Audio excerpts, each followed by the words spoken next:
Kings TV, Africa Television. Hello viewers, welcome to Metamorphosis on Kings TV Africa. My name is Chima Adibayo and with me on the show is... My name is Olukayode. This is Metamorphosis, where we bring to your view dignitaries to talk about life, to talk about their growth in life, to talk about what inspires them, to talk about their prosperity. You get to see things behind the scene, things behind their prosperity, things behind their success.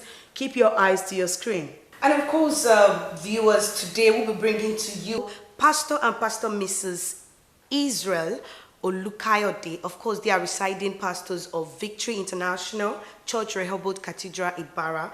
These couples have had their moment, they've had their struggles, their pain, and of course their happiness. Today we'll be bringing them on the show. We'll be talking about how they commanded influence in some areas that could keep you viewers calm, your storm and challenges. For today on Metamorphosis is an episode of where we are going to capture their difficult moments. We'll be right back after a short musical break.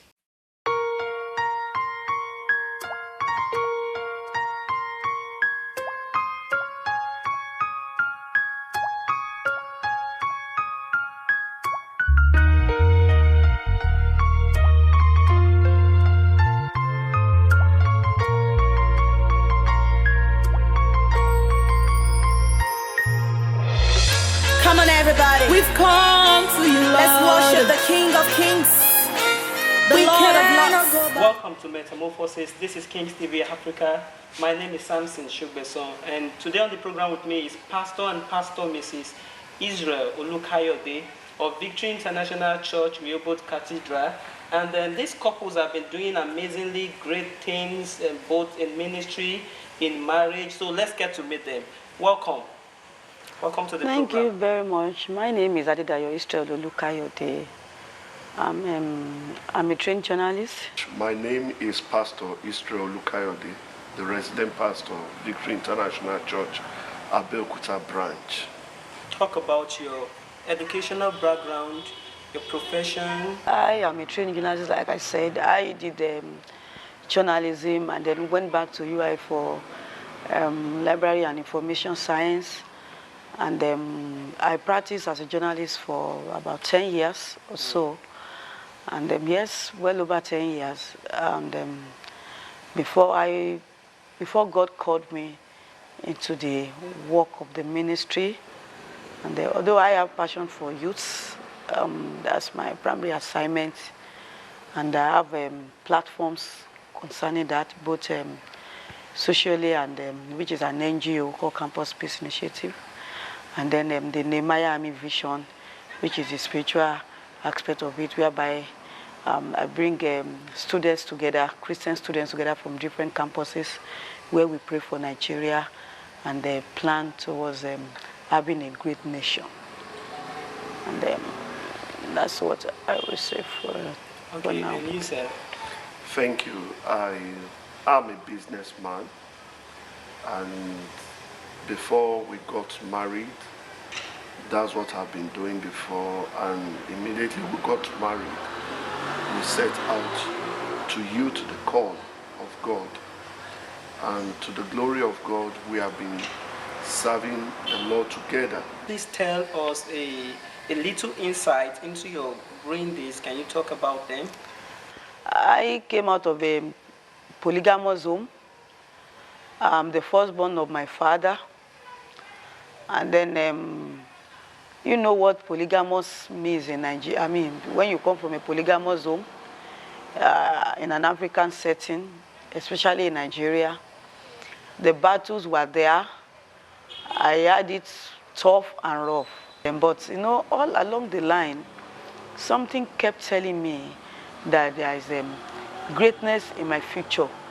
I just knew something, there was this thing in me that kept telling me that there's something that God that God wanted to perfect in my life, wanted to use my life to do for people. There was a time I was even pushed out of the house.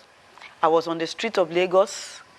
I can never forget that Ikorodu Road. Anytime I passed through that Ikorodu Road, I was always praising God because I knew what I suffered. But that Ikorodu Road, I was always with all my belongings in the, in a traveling bag, not even knowing where to lay my head at night. You know, that I will begin to think, I had a friend, while in school, let me go there, I'll go there, play with them, sleep there. Eating was tough.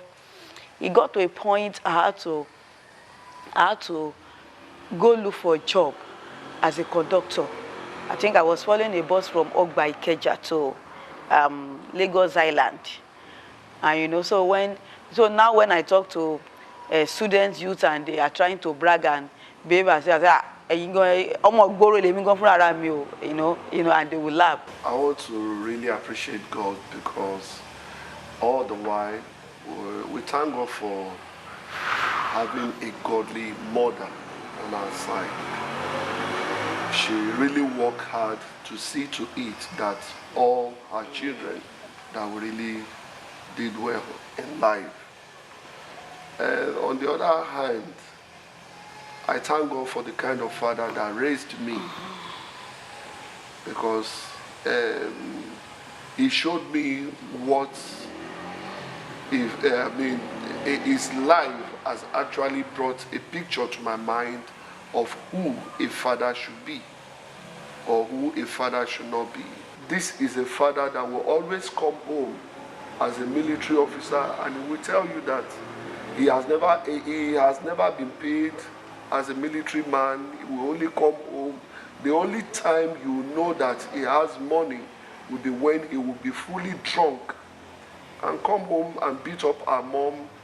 And with all that, the woman decided to say she's not going to leave us to suffer it, that she was going to be there with us all through. And we thank God that she stood by us and she trained us in our own little way. And to the glory of God today, we are doing fine, every one of us that God has blessed her with. And my father is the kind of person that will tell you, I mean, that everything he wants to do, he wants to keep it to himself. And that has shown to me that in whatsoever thing we do, we should be open in marriage, especially to our spouses. Because at the point when we needed him more, he was not there. But it was so unfortunate that after his death, we discovered some documents around, and because of his idea and philosophy that you don't reveal your mind to your wife, to your children, he wants to do everything, and he will tell you, I want to surprise you people. We discovered the property he owned. He has built a house up to a decade, and we got there. Since we don't know anything about it, that's how we lost the house. And then the other document we discovered after everything was the document of his car. He was almost finished paying for the car, just like 500 naira left as a debt. And we got to the company, that was Adegoke Motors. By the time we got there, they've closed the company. And so there was no way we could recover whatsoever thing. And which means you discovered the documents we late. discovered the documents, but there was no back, there was nothing to... It was late. It was late for us. So, and the attitude has taught me a lot of lessons in life. I want you to tell us about how you set out your ministry. Right from the moment I was single, I knew that there was call of God upon my life. God helped me to discover that early in life. So I was just towing that path. But it got to a point I just wanted to practice my profession. So I just didn't like to be confined. I'm someone that don't like to be confined. You confine me, you are looking for trouble, because I will jump over the confinement. That's me. So I wanted to practice, so I went back into journalism, and I was into it fully. And after some time, I told you about the running battle I had. My dad, after sending me out for about some time, it was so tough. So I walked down to my uncle That's my father's immediate junior brother in Lagos then. And then one thing led to another. I relocated to Ibadan. So when I got to Ibadan, and we started, you know, and he just decided to say, okay, I should be going back to my work if it was my work I wanted to do. But I was doing very well. I was reporting for Sketch newspapers then. And then at a point, it got to a point that the calling of God overwhelmed me. I knew that it was time for me to go into full-time ministry. I was single, but I didn't want to. So God began to resist me. Every report I wrote, my editor would collect it and drop in the trash bin. And this was me, that people were fighting. You know, the weekend editor would come and say, I want Bero, that's my maiden name, I want Bero to come down to weekend. And daily editor would say, no, we need her here. And every sensitive assignment, you know, I was being sent. That was the time of doing Governor Lamadation or Late Lamadation. I was covering I was a reporter covering the wife's office, that the office of the First Lady. I know, so I was, but at a point, everything just, you know, so I knew I needed to leave. So I left, and that was how I joined Victory International Church. I was not really interested in the things of the Lord because of the suffering and maybe the kind of life that I've lived. But at a time where I was working then, my bishop was so much interested in me and my friend, and virtually every day he would call us to his office, or when he's going to the office, he would call us, talk to us about the things of God, talk to us about salvation, and do a lot. Here we are, he will invite us to the service, and at the end of the day we'll tell him we'll be in the service and will not show up. And if at all want to go to the service, we will also we'll be disturbing them when they are having their service, because we share the same building with the church then. But I thank God for his life, because he never gave up on us. He was all there praying and working on us. And to the glory of God, there was a year they had a program, the Breakthrough Seminar. That was when I was invited to the program, and I made up my mind that year that I will be going there very early. And I enjoyed the service. The first night of the service, I gave my life to Christ.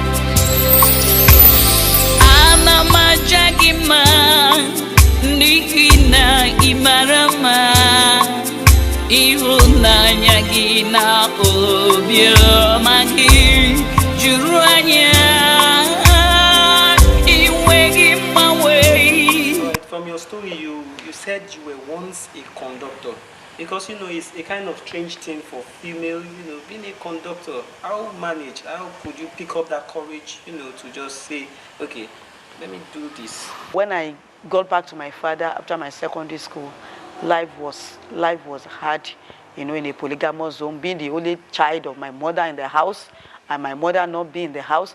Not just that my mother not being in the house, I didn't even know where my mother was. So my case was a complicated one. So I was at the mercy of my stepmother, and things were not just the way it should be. And that was how I found I found myself on the street of Lagos. My father would call me and say, "Oh, each time I'm looking at you, it's like as if there's a washing machine in my tummy.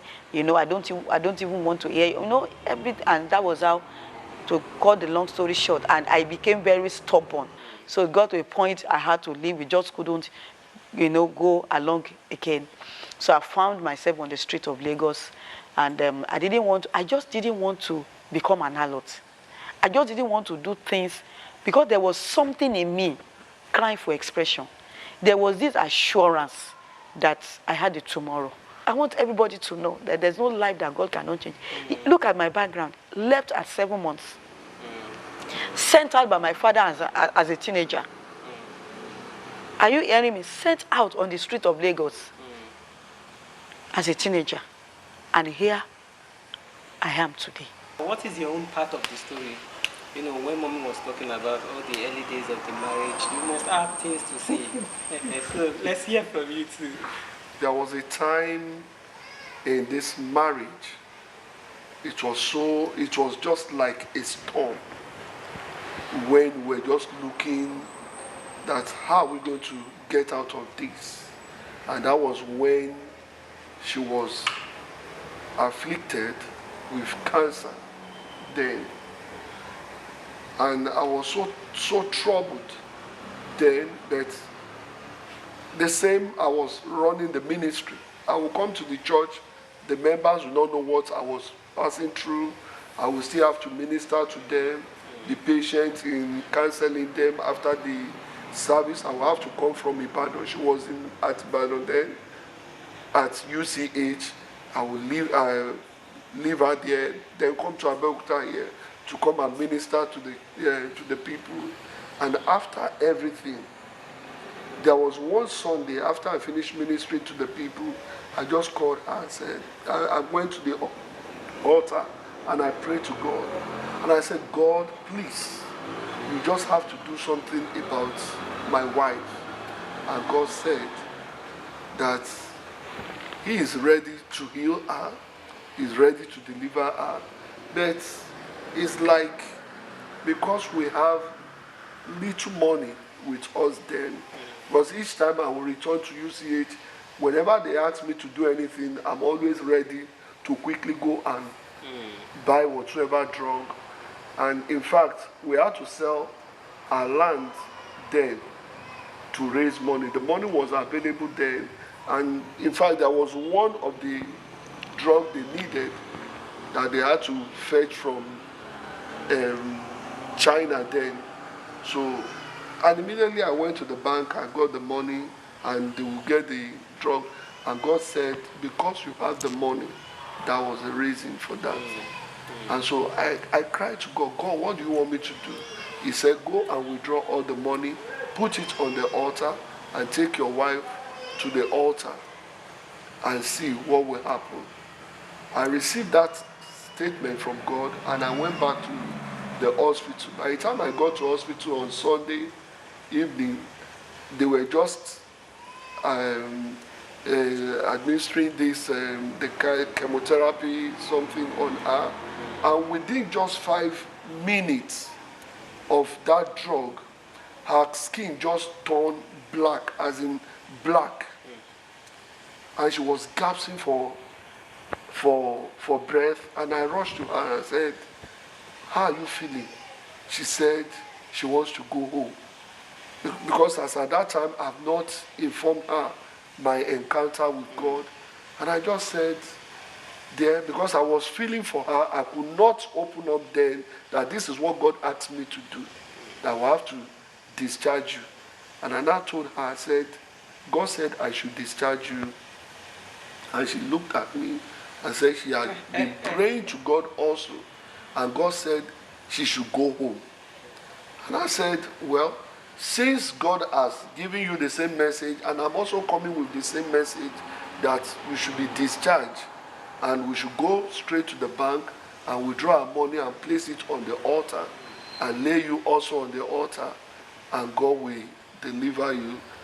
I finished explaining that to her, but the other aspect was on Monday morning when I got to the hospital, now to formalize the issue of discharging her.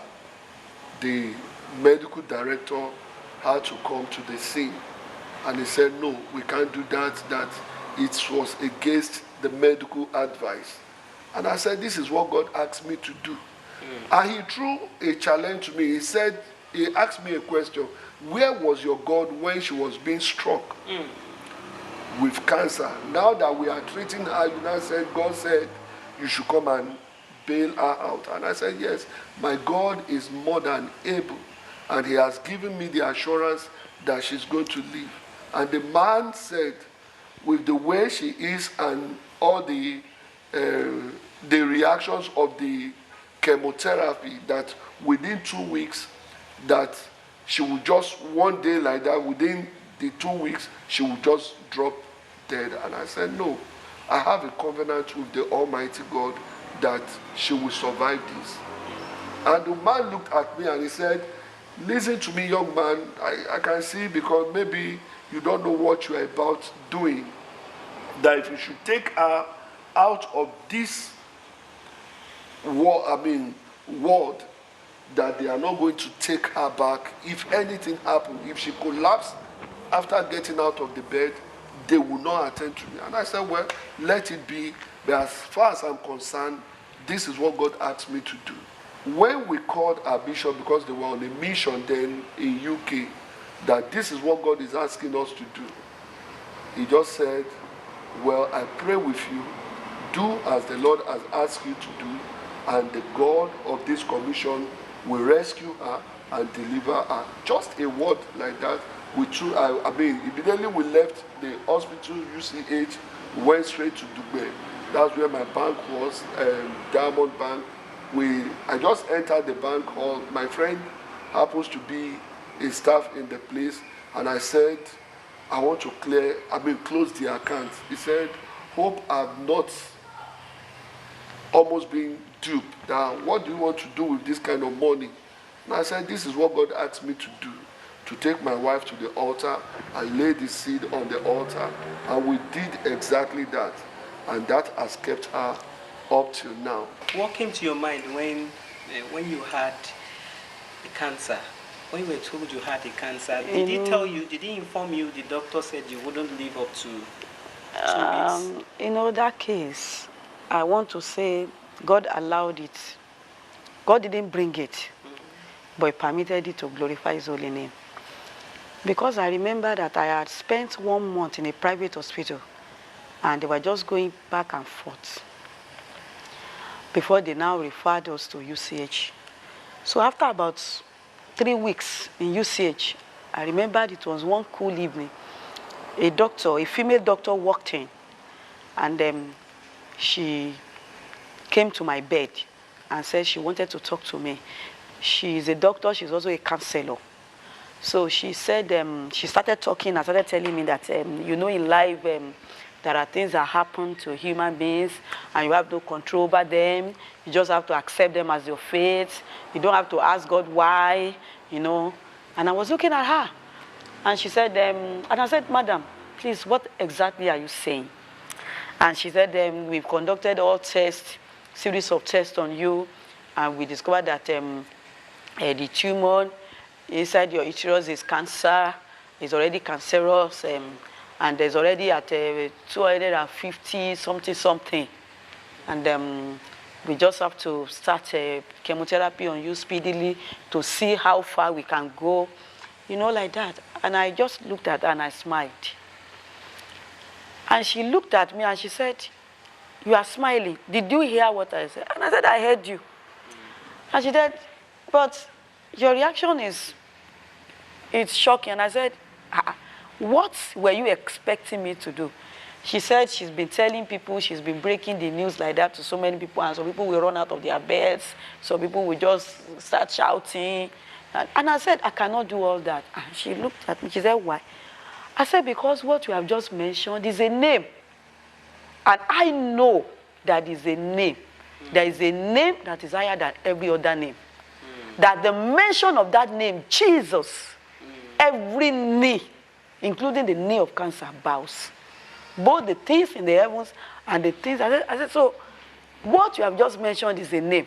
So I cannot cry and I cannot shout. I know Jesus, I don't they smile, oh, I don't they smile, oh, I don't they smile. He don't make me laugh, oh, he make me laugh, oh, he don't make me laugh, oh, laugh, oh.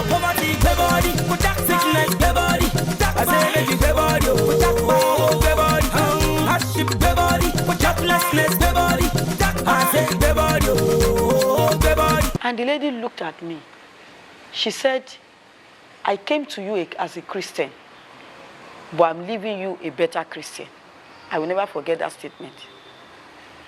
And she said, if today the walls of UCH are falling down, wherever I am, I will run to you and just hold you by your hand.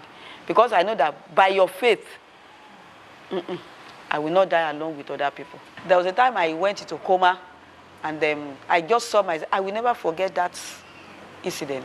I just saw myself traveling through a tunnel at the speed of light. I was just going until I landed at the other side. And when I landed at the other side, I saw a man in white. I saw a man in white. The appearance was the appearance of the Son of God. And he said, welcome home, daughter. And I said, welcome home to where? I said, no, I'm not ready to come home. I'm not ready to come home now. And he said, the battle over your life is strong. The battle over your life is heavy. Why don't you come home and rest? And I said, I'm not coming home. I'm not ready. I still have a lot to do for you on earth. And he said, okay, let me show you something. And he took me to a place. It was a playing ground. And I saw there were two stones, one high one, one low one. And he asked me to sit on the lower one. And he sat on the higher one. And he said, look. And as he did like this, look. It was like a curtain was drawn. And I saw like a film, like a screen. And I saw two parties fighting. I saw the host of heaven, the angels, and I saw the host of demons. They were fighting. And he told me, he said, that is a battle going over your life alone. And I saw that in that vision, I saw that the two parties were panting and tired, fighting. And I was saying, what am I going to do now? And he just stood up. He stood up, and there was a sword beside him.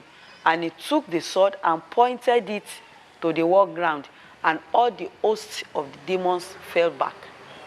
And I woke up.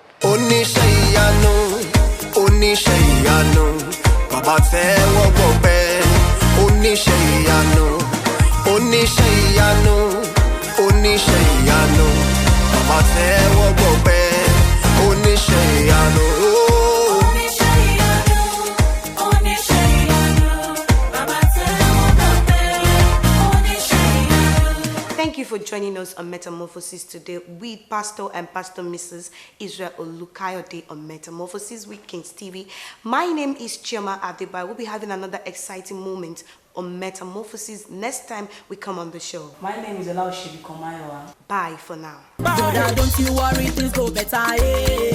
Sister, don't you worry, things go okay.